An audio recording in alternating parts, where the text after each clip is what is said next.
Everyone, this is KJ Vlogs, a Filipino reactor based here in Kingdom of Saudi Arabia, and welcome back to my channel. Agad-agad gawa natin yung reaction video ang GMA Prime New Year, new offering. Teaser pa lang pala ito. So I won't take any longer.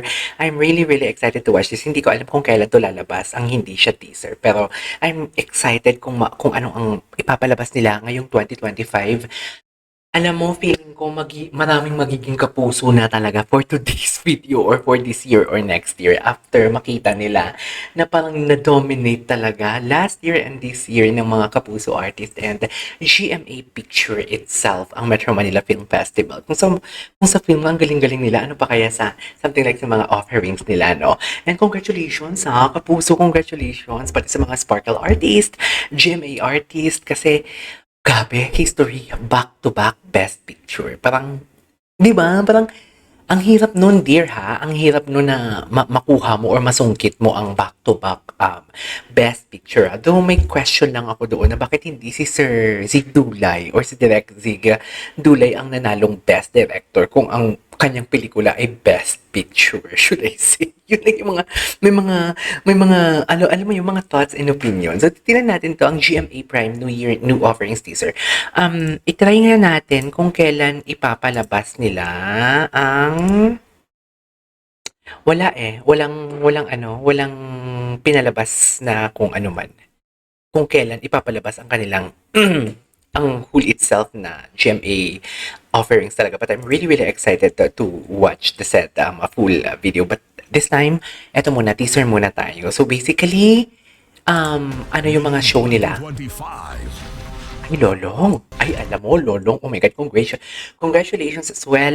Ruru Madrid, napatunayan mo talaga na isa ka ng bonggang magaling na artista. Alam mo, kahapon, akala ko magpropose siya kay, Bianca. Dear, ang speech niya, iba. Akala ko talaga may proposal na magaganap sa Metro Manila Film Festival kahapon.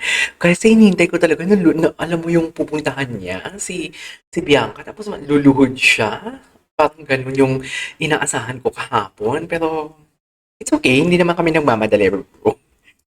Tsaka kung nakita mo yung pagbanggit ni Gabby Garcia ng Ruru Madrid, parang na-feel mo talaga na very proud si Gabby Garcia siguro as a fellow kapuso na nanalo Best Supporting Actor. Batikan ang mga kalaban niya ha, Sid Lucero, tama ba? Sid Lucero nakadalawa na na Best Actor in a Supporting Role.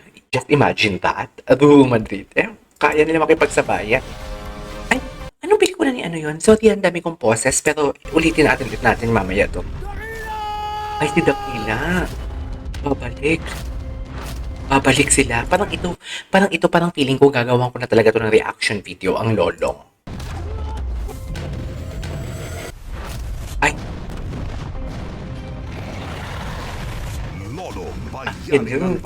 So makakakita na naman tayo ng mga pakilikili, mga pakatawan ni Ruru Madrid for today's video. Ang dami naman mga baklang matutuwa dito. Charis. Ay, ano to? Ay, Batang Riles. You know what? This is promising as well. Kasi gumawa ako nito yung Meet the Cast ng mga Batang Riles. Tama ba? Nagulat ako sa acting skills ni Bruce. Iba ang Bruce. Sa totoo lang. Medyo alangan ako kay Hizon, Vince, something like Vince ang pangalan. Medyo nakakaramdam ako ng parang awkwardness pag umarte siya. Pero si Bruce na hindi ko inaasahan. My God, ang galing pala talaga ni Bruce. Nang dineliver niya yung kanyang dialogue. Anak ka ng lugar na ito at ikaw ang magmamana sa lupa Ay, ng mapasan pamilya mo. Ayan, siya yun. Ay, Dito, bao-bao, ingay-ingay. ang gwapo ni Miguel. Ayun, ang galing. Ang galing ni Ang galing ni... Ay, gosh, the acting skills of Miguel Tan Felix naman. Listen, di boy. Iba naman pala, oh. Iba talaga ang Miguel Tan Felix, actually.